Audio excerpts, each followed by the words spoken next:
Hey guys, welcome to today's video. It was requested that I share my top tips for maintaining a long-term low buy. So I started my low buy back in 2012 and I'm still on it. Although I don't really consider it something that I'm on or that I would be getting off of. It was more like a lifestyle change for me because I had a bad habit of over purchasing makeup. Not just going out and purchasing a piece of makeup here and there, you know, maybe once or twice a month or something. I was purchasing makeup like every single week. You know, there's nothing wrong with a little bit of shopping here and there, but when it's so constant and you're over consuming, that's when it becomes a problem. All right, now for my top tips. These are general shopping tips. So general low buy shopping tips, not specifically just for makeup. And I hope that some of my tips will help some of you guys out there. So let's begin. Tip number one is don't leave home and go to a store without a shopping list. If you don't have it specifically on the list, don't be looking at it because you will be tempted. If you walk into your favorite store and you're looking for a sweater for fall, don't be looking at the pants or the boots or anything else. Look for the sweater and then leave, because otherwise you will start finding all kinds of stuff that you want. Same goes for makeup. If you walk into Sephora looking for a concealer, don't be looking at the blushes and the bronzers and all the other stuff and all the little, like the little travel size products when you're standing in line, all those little impulse buys. Yes, watch out for that stuff. Tip number two, know what you already have. Go through your belongings once in a while and just kind of make a mental note and see what you already have plenty of, what you don't need more of, and just kind of, you know, take sort of a mental inventory or even a physical inventory. Like I actually went through all my makeup and itemized it on a little piece of paper and I laminated it with tape and I stuck that in my wallet. It was just a little card stuck in my wallet. So anytime I was out shopping during that first year is when I really needed that with me. It really helped to just be like, okay, I'm here. I found myself all of a sudden like in Macy's looking at a nude lipstick, right? So I pull that out, I look at my card, I'm like, okay, I already have 100 lipsticks, 50 of them are probably nude. Do I really need this? No. So that was a huge help in kind of curbing, you know, that desire, because I was already like, oh, I already have all of this. I don't need to add more to it. Tip number three, keep track of how much money you've spent on your splurges each month and then add it up at the end of the year. This can be really eye-opening. You could look at that number and be like, you know what, that would have been a really nice vacation with my family or husband or whatever it may be. Maybe it's just an amount of money that is just eye-opening to you because you didn't want to spend that much on that, but it ended up that you did, even though it wasn't something that you would have wished for. It just adds up over the year. Tip number four, keep track of how much time you've spent shopping or browsing online each week and add up that amount of time. Just kind of tally it up here and there and just see if you are lacking in time in other parts of your life and you're thinking, man, I wish I had more time to do this or do that. And really, you do have the time, but you just may be spending it in a way that isn't as healthy or constructive as it could be. Like it could be utilized. Like some of that shopping time you could take from shopping and you could dedicate it to another area of your life where you really need that time. Tip number five, if you do go into your favorite store or whatever store it may be and you score a good find or a few good finds, then take some time off to enjoy those and use them and wear them, and don't feel like you want to go rush back out in the same week and go purchase more of something or even the same month. Just take some time off if you find some, you know, there's nothing wrong with finding a few good items, but take time to enjoy those. Don't like continuously rush back out and go see what else there is, because then you forget about the items that you just got that you wanted so badly. Tip number six, avoid impulse buys. Those little purchases, maybe you're in the drugstore or maybe you're in line at the checkout and there's just like those little travel size items. You know, try to avoid, that's another thing with like sticking to a list. Go in with a list and stick to the list, because those little impulse buys add up and you would probably get a lot more satisfaction and definitely a lot more bang for your buck if you just saved your money a little bit more and put it towards something that maybe has been on your wish list for a really long time, something that's really special that you've been wanting forever, and just save towards that instead of kind of, you know, getting that little instant bit of gratification by getting all the little things, you know, because that stuff does add up. All those little purchases, they add up. Tip number 7, have a designated amount of space for all of your belongings. So each type of personal belongings that you have, whether it be shoes, clothes, makeup, it each should have its own designated area and it is not allowed to overflow out of that area.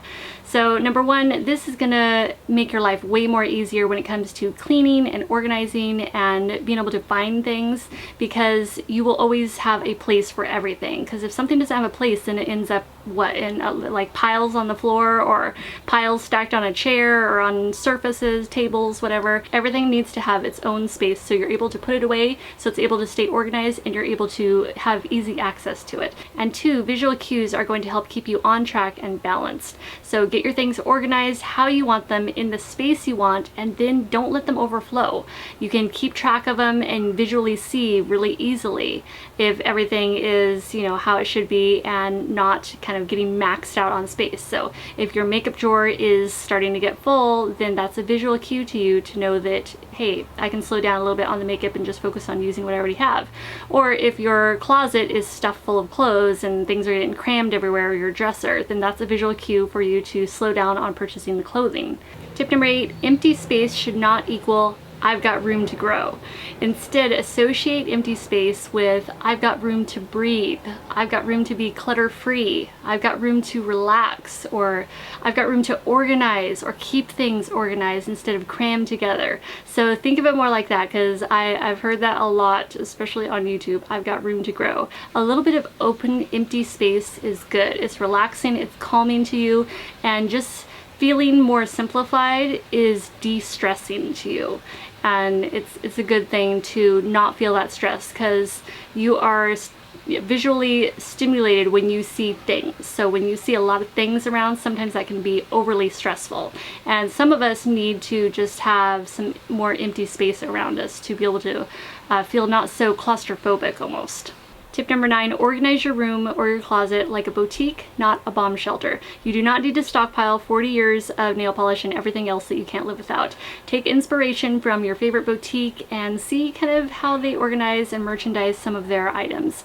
You'll usually find that they have a lot of open space and it's easily accessible. There's a few nice pieces that are highlighted, and overall it's just very easy and enjoyable to kind of look through the items. So kind of take some of that inspiration and use it in your organizing and your room setup, or your walk-in closet setup, or whatever you have. Maybe you don't have a walk-in closet, maybe you just have a regular little closet like me. So rather than heading out to shop the stores, style your room or your closet like your own boutique, and you'll love shopping it every day. Tip number 10, buy only what you love. And I know that sounds so obvious, right? But there's a lot of times, a lot of instances where you can kind of have a fleeting moment of infatuation with an item that you just really like a lot. And that can kind of sidetrack you from just continuing on focusing on things that you really love, and you'll end up with a lot of I really like it's a lot around your house, and you kind of lost your passion for them down the road, or months from now you don't even like use them or think about them anymore, right? So you want to just only let items that you really love into your house, because that hard-earned money, you work hard for your money, you deserve to save it and hold out for only the best, only what you truly love. Tip number 11, pay in cash. A debit card is okay, but you don't get to see, like, you don't get the same visual cues as you do with cash. When you pay in cash, you are physically seeing how much you are handing away, forking over of your hard-earned money for whatever item you're purchasing. But if you hand over your debit card, it's kind of like, or your check card, whatever, it's kind of like you don't really get the same visual cues kind of burned into your mind of how much I'm actually spending on this item or how much I'm spending today. It's easier to hand over your debit card and just kind of sign it away rather than actually forking over the cash. So cash is king. Pay cash, and you'll always kind of have that burned into your mind, like, okay, this is how much I'm actually spending. And as far as credit cards go, do not use credit cards. You know, we have a credit card that we use for emergencies or like for booking, you know, a hotel or something, but usually I'm able to use my debit card for most things. But like for rental cars or something, if you're off traveling, they want a credit card, right? So you have your credit card, one credit card for that kind of thing, right? But don't take your credit card shopping with you. Do not do that. You can have your debit card, but it's better to pay cash. Tip number 12, try before you buy. Ask for samples. This is in regards to purchasing makeup.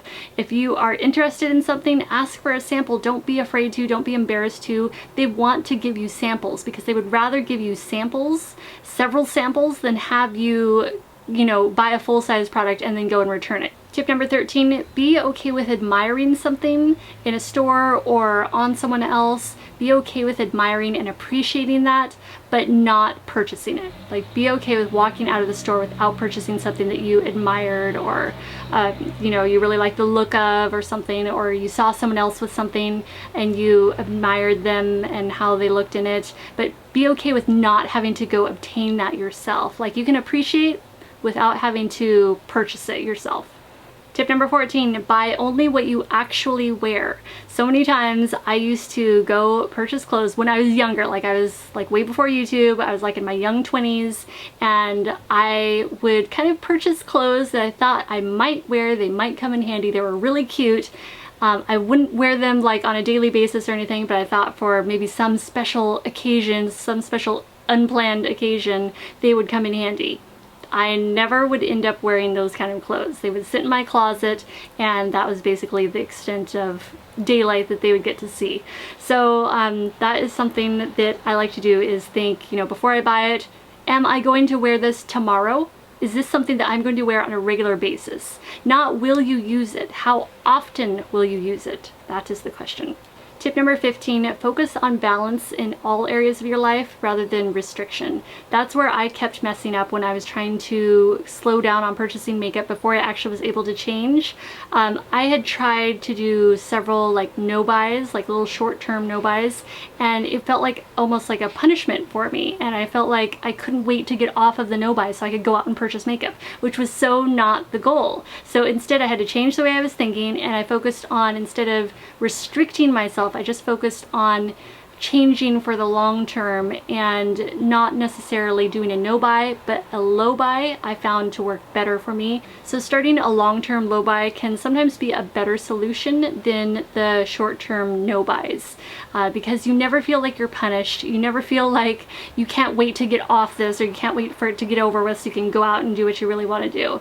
Instead, it helps you change slowly and over time, and it gives you more control and more choices, and it gives you the opportunity to prove to yourself that you can make better choices in your purchasing, in your shopping decisions. So thank you so much for watching, you guys, and I shall see you in the next video. Bye.